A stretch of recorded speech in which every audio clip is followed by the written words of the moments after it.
Hello my dear friends, how are you. आज का हमारा जो टॉपिक है वो है income tax on provident fund. तो आज हम चलते हैं कि जो प्रोविडेंट फंड पर इंटरेस्ट मिलता है उसका हम टैक्स ट्रीटमेंट कैसे करेंगे। तो फर्स्ट हम ले रहे हैं पब्लिक प्रोविडेंट फंड। आपको पता ही होगा कि पब्लिक प्रोविडेंट फंड जो है वो आप किसी भी नेशनलाइज बैंक में खोल सकते हैं। पहले सिर्फ एसबीआई में होता था और पोस्ट ऑफिस में भी खोल सकते हैं। तो इस प्रोविडेंट फंड में रूल क्या था? रूल ये चल रहा था अभी तक कि आप सिर्फ 1.5 लाख तक यानी 8 साल में आप सिर्फ 1,50,000 ही इन्वेस्ट कर सकते हैं, उससे ज़्यादा नहीं इन्वेस्ट करते। तो ना ही आप इन्वेस्ट उससे ज़्यादा आप कर सकते हैं। तो पीपीएफ का जो इंटरेस्ट था वो टैक्स फ्री था। पीपीएफ का जो कंट्रीब्यूशन है वो एटीसी में अवेलेबल है। पीपीएफ का जो इंटरेस्ट है वो पहले भी एग्जम्प्ट था और जो बजट आया है असेसमेंट ईयर 2021-22 का, उसमें भी ये एग्जम्प्ट ही है। पीपीएफ का इंटरेस्ट टोटली एग्जम्प्ट है। तो चलते हैं हम। जो सबसे बड़ी कंफ्यूजन है वो है 2,50,000 के लिए क्लब फिगर। तो आपको मैं ये पहले बता दूं कि चाहे एम्प्लॉय गवर्नमेंट एम्प्लॉय है चाहे नॉन गवर्नमेंट एम्प्लॉय है, तो ये जो रूल्स मैं आपको बता रहा हूँ ये सिर्फ एम्प्लॉय की कंट्रीब्यूशन के ऊपर है। एम्प्लॉयर के कंट्रीब्यूशन पर ये रूल एप्लीकेबल नहीं है। ये सिर्फ जो एम्प्लॉय का कंट्रीब्यूशन होता है उसी पे ये एप्लीकेबल है। तो अब हम चलते हैं कि ईपीएफ और वीपीएफ। ईपीएफ क्या होता है? Employees provident fund. तो ये प्रोविडेंट फंड चाहे स्टैट्यूटरी प्रोविडेंट फंड है चाहे रिकॉग्नाइज्ड प्रोविडेंट फंड है, एनी फंड, इसमें हम जो इम्पोर्टेंट बात है कोई एनपीएस नहीं ले रहे, यानी नेशनल पेंशन स्कीम, वो उसके रूल्स हम इसमें नहीं ले रहे। ये सिर्फ प्रोविडेंट फंड के रूल्स हैं। एनपीएस का इस रूल से कोई लेना देना नहीं है। तो ईपीएफ का जो एम्प्लॉय का कंट्रीब्यूशन है ये रूल्स सिर्फ उसी के लिए हैं। तो इसमें ये नया प्रावधान क्या है? इसमें अभी तक ये होता है कि एम्प्लॉयर भी अपना कंट्रीब्यूशन डालता था ईपीएफ में और एम्प्लॉय भी। एम्प्लॉयर के कंट्रीब्यूशन में रिस्ट्रिक्शन था कि वो 12% तक ही कंट्रीब्यूशन डालते थे और एम्प्लॉय की कोई लिमिट नहीं थी। तो यहाँ पर जो गवर्नमेंट ने रूल्स बनाया है उन्होंने इसमें क्या कहा है? There are separate limits for EPF VPF. तो जहाँ तक हम कह सकते हैं कि 12% से अबव, क्योंकि एम्प्लॉय जो अपनी मर्जी से अपना कंट्रीब्यूशन बढ़ा सकता है तो उसको हम बोलते हैं voluntary provident fund. Voluntary provident fund as a contribution employ का जो जाता है। तो ये जो लिमिट 2,50,000 की है ये सिर्फ ईपीएफ और वीपीएफ की है। इसमें पीपीएफ का कोई भी कुछ भी लेना देना नहीं है। तो हमने ये एग्रीगेट भी नहीं करनी है।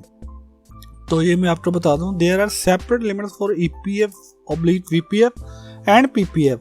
यानी 2,50,000 की जो लिमिट है वो ईपीएफ और वीपीएफ इन दोनों का टोटल,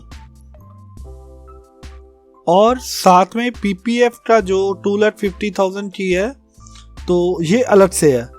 लेकिन आपको पता ही होगा कि आप 1.5 लाख से ज़्यादा पीपीएफ में इन्वेस्टमेंट कर ही नहीं सकते। तो इसलिए ये आपने इसको क्लब नहीं करना है। इसको मैं डिटेल में अभी आपको बताता हूँ। तो इसका मतलब ये है कि contribution to PPF and EPF oblique VPF will not be aggregated for the purpose of calculating the 2,50,000 limit.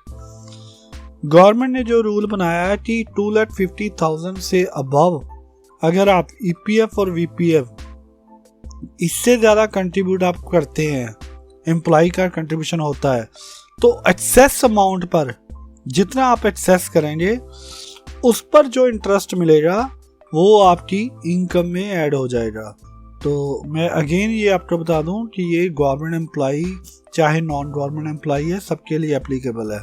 तो यहाँ पर सिर्फ एम्प्लॉय का कंट्रीब्यूशन की बात हो रही है। तो आगे चलते हैं हम। This would mean that an individual will still enjoy tax exemption on the interest earned on PPF contribution. तो यहाँ पर पीपीएफ का जो भी इंटरेस्ट आपको मिलेगा वो टोटली एग्जम्प्ट होगा, because a person is not allowed to contribute more than ₹1,50,000 per financial year to PPF as per current laws. तो ये एक रीज़न है कि आप 1,50,000 से जब अबव आप उसमें कंट्रीब्यूट ही नहीं कर सकते, तो इसलिए पीपीएफ पर जो भी इंटरेस्ट मिलेगा वो टोटली टैक्स फ्री है। तो इससे आगे चलते हैं हम। In case of EP and VPF contribution the total of contribution to both. मैंने आपको अभी बताया कि ईपीएफ और वीपीएफ क्या होता है। Should not exceed ₹2,50,000 in a financial year to enjoy tax exemption on the interest earned on EPF and VPF contribution. इसका मतलब ये है कि अगर आप चाहते हैं कि आपके ईपीएफ और वीपीएफ कंट्रीब्यूशन पे जितना भी इंटरेस्ट आपको मिलेगा वो टोटली टैक्स फ्री हो, वो टोटली उसकी 100% फुली एग्जम्पशन मिलती हो, तो इसके लिए आपको इन दोनों का टोटल 2,50,000 से नीचे रखना होगा एम्प्लॉय का कंट्रीब्यूशन। तो यहाँ पर रूल क्या है? If an employee's total contribution to EPF and VPF, यहाँ इंपॉर्टेंट बात है कि यहाँ पर पीपीएफ को नहीं लिया गया, यानी पीपीएफ का इंटरेस्ट जितना भी है वो टैक्स फ्री है, और ये 2,50,000 की कैलकुलेशन के लिए ऐड भी नहीं होगा। तो if an employee's total contribution to EPF and VPF together in a financial year exceed ₹2,50,000 in a financial year, then the interest earned on the excess contribution will be taxable in the hands of an employee।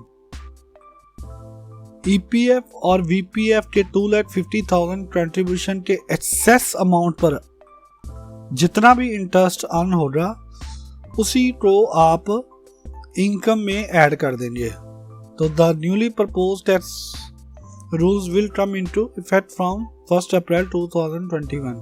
तो ये rule जो 2,50,000 से above जितना भी employ का contribution होगा और उस पर जो इंटरेस्ट होगा वो इनकम का पार्ट होगा, तो ये रूल 1 अप्रैल 2021 से एप्लीकेबल है।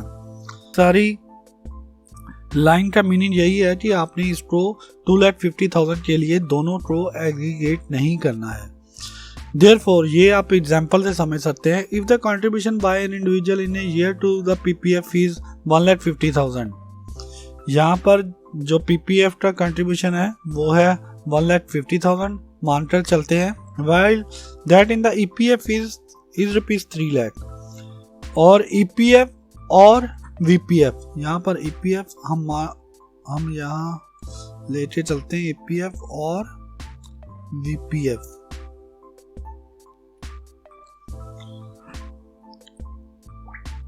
EPF और VPF का जो कंट्रीब्यूशन है वो 3 लाख है।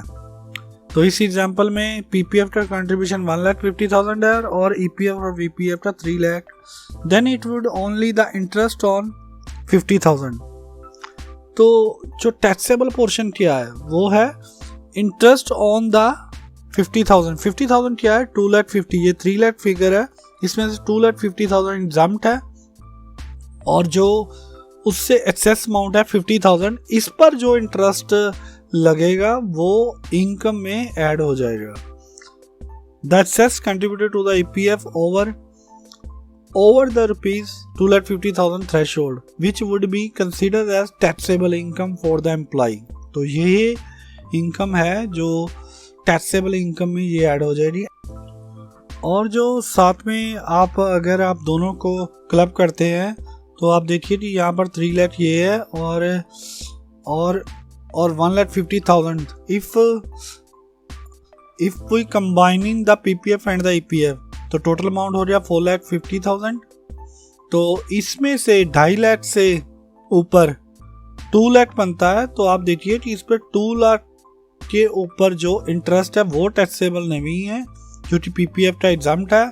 तो सिर्फ जस्ट 50,000 के पार्ट पर ही इंटरेस्ट के जो एक्सेस अमाउंट है ईपीएफ या वीपीएफ से तो इस अमाउंट पर ही इंटरेस्ट जो है वो टैक्सेबल है, वो टैक्सेबल इनकम का पार्ट होगा।